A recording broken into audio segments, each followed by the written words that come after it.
एक बार बादशाह अकबर अपने कुछ सिपाहियों को लेकर शिकार पर निकले। शिकार करते करते वे सभी वन में बहुत आगे निकल आए और रास्ता भटक गए।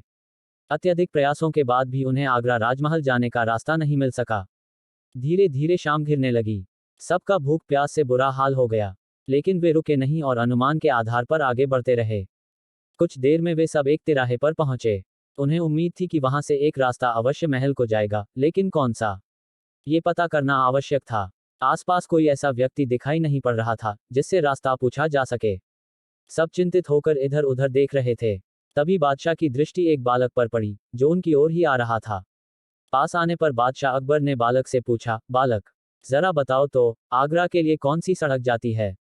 बादशाह का प्रश्न सुनकर बालक हंस पड़ा और बोला, महाशय, सड़क कहीं नहीं जाती, जाना तो आपको ही पड़ेगा। उसकी इस निर्भीकता और वाक्पटुता से बादशाह अकबर बड़े प्रभावित हुए और प्रसन्नचित होकर उससे बोले, बहुत वाक्पटु जान पड़ते हो बालक। नाम क्या है तुम्हारा? मेरा नाम महेश दास महाशय। और आपका नाम? बालक ने तपाक से उत्तर देते हुए प्रश्न भी कर दिया। मुस्कुराते हुए अकबर ने उत्तर दिया, तुम हिंदुस्तान के बादशाह अकबर से बात कर रहे हो। यह जानकर बालक ने सिर झुकाकर बादशाह अकबर का अभिवादन किया। अकबर ने अपनी उंगली से हीरे की अंगूठी निकालकर बालक को दी और बोले, बालक, हम तुम्हारी वाक्पटुता और निडरता देखकर बहुत खुश हैं। हमारे राजमहल आना और ये अंगूठी हमें दिखाना, हम तुम्हें तुरंत पहचान जाएंगे और इनाम देंगे। चलो, अब बता दो कि आगरा जाने का रास्ता किस ओर है। बालक ने अंगूठी ले ली और आगरा जाने का रास्ता उन्हें बता दिया।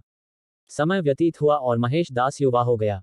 एक दिन उसने बादशाह से मिलने उनके राजमहल जाने का विचार किया और उनकी दी हुई अंगूठी लेकर अपने घर से निकल पड़ा। राजमहल पहुंचकर वह हैरान रह गया। कीमती पत्थरों से निर्मित और बेहतरीन नक्काशी से सज्जित आलीशान राजमहल देखकर उसकी आंखें फटी की फटी रह गई। कुछ देर राजमहल को निहारने के बाद जब वह अंदर जाने को हुआ तो द्वार पर खड़े दरबान ने उसे रोक दिया। रुको, ऐसे कैसे अंदर चले जा रहे हो? बादशाह अकबर के द्वारा दी हुई अंगूठी दिखाते हुए महेश दास दरबान से बोला, महाशय, मुझे जहांपनाह से मिलना है। दरबान उसे राजमहल में प्रवेश देने के लिए राजी हो गया, किंतु इस शर्त पर कि बादशाह उसे जो भी इनाम देंगे उसका आधा हिस्सा वो उसे देगा। बीरबल ने शर्त मान ली। राजमहल में प्रवेश कर वह बादशाह अकबर के दरबार पहुंचा। बादशाह सलामत को सलाम करने के बाद उसने उन्हें अंगूठी दिखाई, जिसे पहचान कर बादशाह बोले, अरे, तुम तो वही बालक हो जिसने हमें रास्ता बताया था। जी हुजूर। बोलो, इनाम में क्या चाहते हो? जहांपनाह, मैं चाहता हूं कि आप मुझे इनाम में 100 कोड़े लगवाएं। महेश दास ने नम्रतापूर्वक निवेदन किया। यह निवेदन सुनकर बादशाह अकबर हक्के बक्के रह गए। ये तुम क्या कह रहे हो? बिना अपराध के हम तुम्हें कैसे कोड़े लगवा सकते हैं? हुजूर, मुझे इनाम में 100 कोड़े ही चाहिए। महेश दास की जिद के आगे अकबर को झुकना पड़ा और उन्होंने जल्लाद को आदेश दिया, महेश दास को 100 कोड़े लगाए जाए। जल्लाद ने महेश दास को कोड़े लगा शुरू किया। जैसे ही उसने 50 कोड़े पूरे किए, महेश दास बोला, बस हुजूर, ये मेरे हिस्से का इनाम था। इनाम का आधा हिस्सा मुझे अपने वचन अनुसार आपके दरबान को देना है, इसलिए 50 कोड़े उसे लगाए जाएं।